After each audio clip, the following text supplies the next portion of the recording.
Wow. That is stunning. I'm going to stick my neck out here.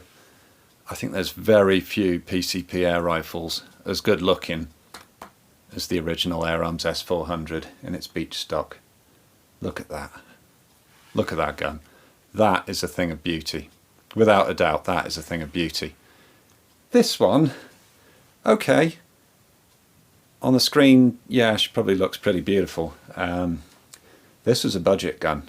Very much a budget gun. And yeah, we're gonna just see what we can do with it, really. So yeah, it's 177. It was extremely cheap, like stupidly cheap. And yeah, the scope, anybody a bit of a hawk expert? It's an Air Max. I've never seen one with one adjustable external turret and one underneath the dust cap and under the dust cap.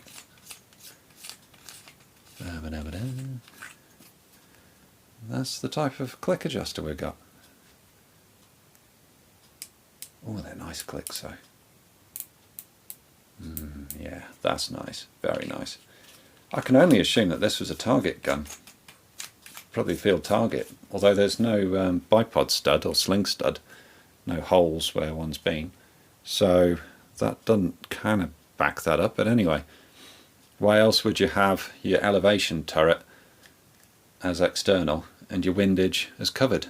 Unless that's how these early Air Maxes came, I must confess. I'm being lazy, I haven't Googled, really should. The mounts, they're a mystery to me. I'm not really sure what they are, but they're good quality. Very nice mounts. Yeah, I mean, just... Oh. I used to have an S400 years and years ago. Sold it. Really wished I hadn't sold it. I've just noticed, actually. There's no safety catch in the trigger.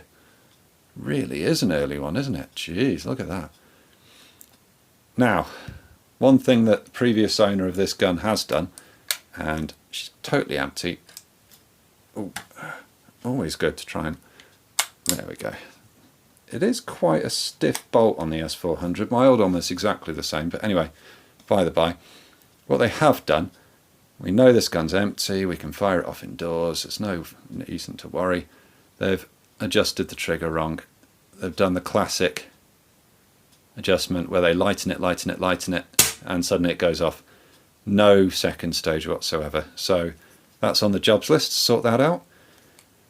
Got to charge it up, and of course, it being an early one, we have what looks like a fitting off of my ancient machine mark compressor on the end there. Fortunately, best fittings. Nice one. Sorted out. Came to the rescue via Amazon. Not sponsored. They didn't give it me for free, but I'm giving them a shout out because their stuff's just the best. Yeah, there we go. Project gun. Hopefully not too much work on this, unlike the HW95, which, yes, I know I haven't finished yet. I haven't forgotten about it. I just can't be bothered with it, that's all. Because, I don't know. What is it they say, never go back?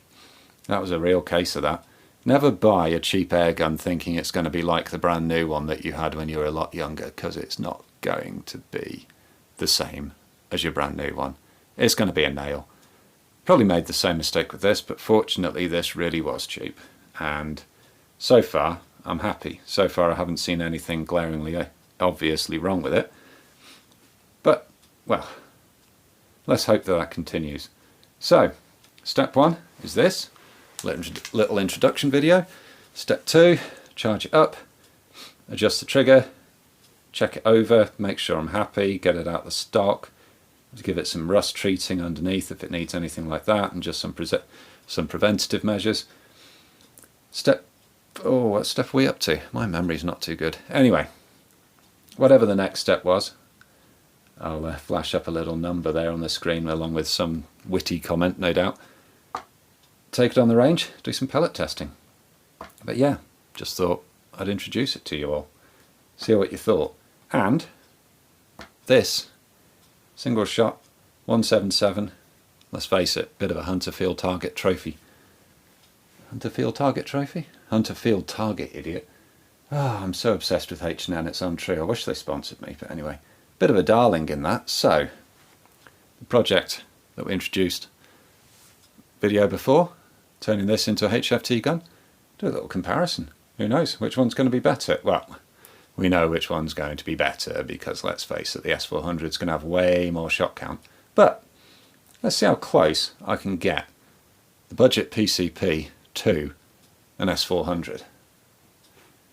That will be interesting.